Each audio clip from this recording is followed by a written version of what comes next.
In section 5.5 we're going to be working with the dot product, and to find that, if we have vector v and vector w, here we have our I components, and we're going to take those I components and multiply them together, and then our b components doing the same thing, and that is how we find the dot product. And we're going to use that for different things. One thing to note is that if the dot product is equal to 0, then that tells us that the lines are perpendicular to each other, or these two vectors are perpendicular.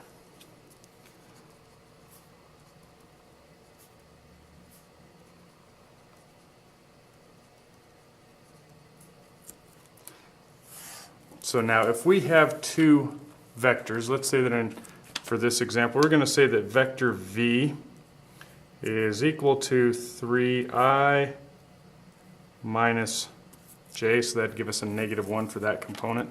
And vector w is 6i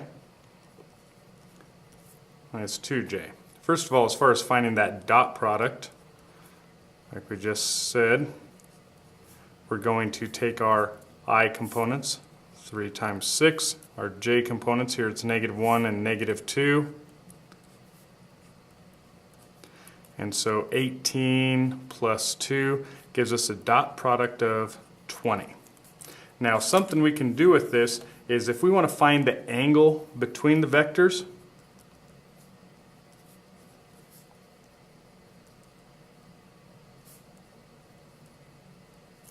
then what we do is we have a formula. First of all, we're going to take the cosine of the angle, and that's going to be equal to our dot product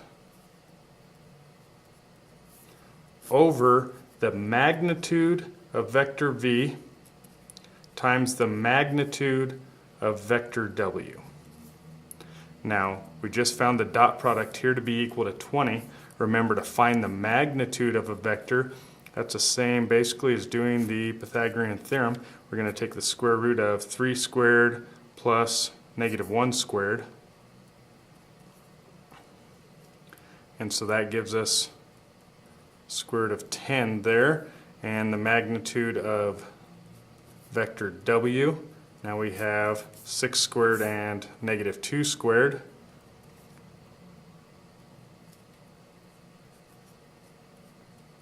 So that'd be 36 plus 4 gives us square root of 40. So now coming back here, we're saying that we have 20 over, let's see, the product here, square root of 10 times square root of 40 would be equal to square root of 400, which is equal to 20. So the cosine of theta is equal to 1. Now something else to note is that if theta is equal to 0 or 180, then the lines are parallel.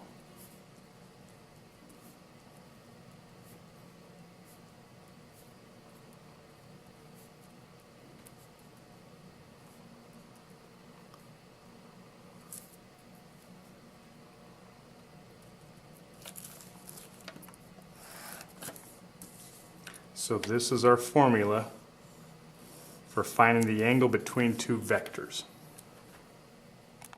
Okay, for this example, we're given vector w, 4i minus 3j, and then vector v, 2i plus 3j, and I want you to use that new formula we just found here and find the angle between the vectors. So pause the video and come back and check your results.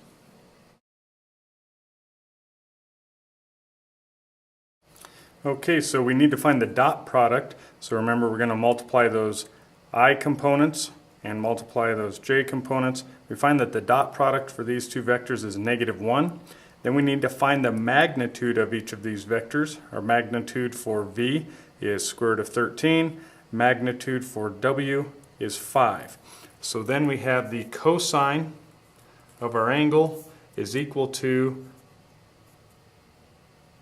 our dot product, -1, over the magnitude of these two, so we have 5 times square root of 13. Now we're looking for the angle. Anytime we're looking for an angle, we'll be using inverse. So we're going to take the inverse cosine of -1 over 5 square root 13. Let's try and plug that into the calculator now. So we're taking the inverse cosine of, and it's a negative 1 divided by, well, we better put parentheses around our denominator here, 5 square root of 13. And now I've got this set in degrees, and you can see that we found theta is equal to approximately 93.2 degrees.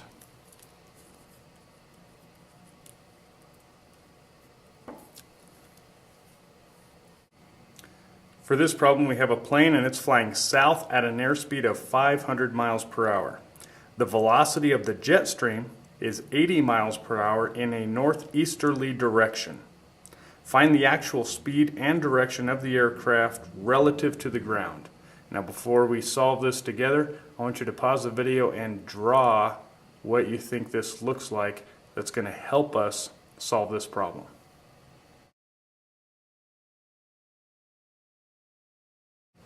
So here we have our vector for the aircraft. It's traveling 500 miles per hour in a south direction. So as far as our angle, that comes all the way around 270 degrees.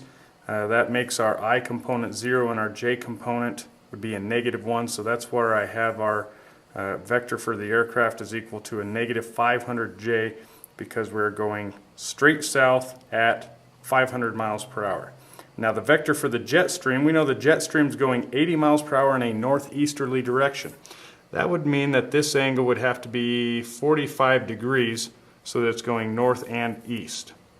Now we could then take our magnitude, and then we have our cosine of 45 for our I component and our sine of 45 for our J component. We know that's square root of 2 over 2 for each of those.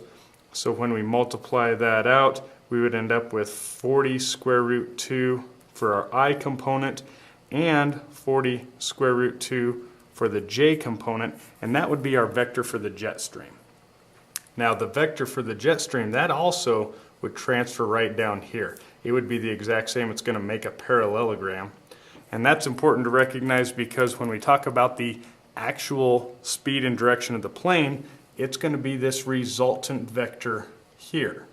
Because we have the wind kind of coming into our face a little bit here, and so this is going to be our vector for the ground. And that's what we're looking for.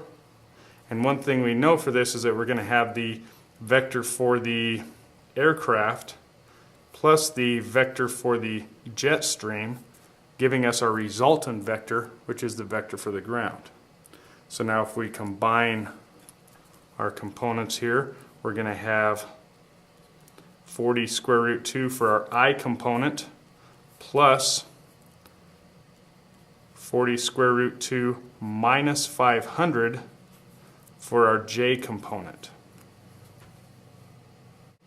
Now as far as finding our speed, what we're really talking about then is the magnitude of that vector. And so to find that, we're going to take the square root of, and we would have 40 square root 2 squared plus this entire piece here, 40 square root 2 minus 500 squared to find that magnitude. Let's just plug that whole thing into the calculator. So we have 40 square root 2, and we're going to square that.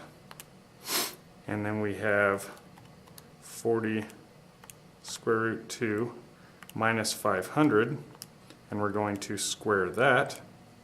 Whoops.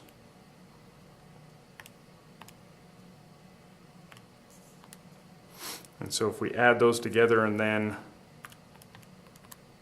take the square root of our answer,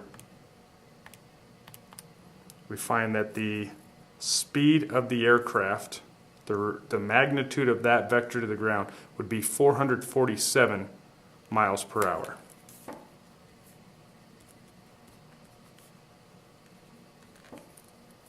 Now as far as finding our angle, well, let's see, we have enough information now that we could find theta right there. We do have the vector at this point. We could use law of sines, or we could use our vector formula that we just found to find our angle.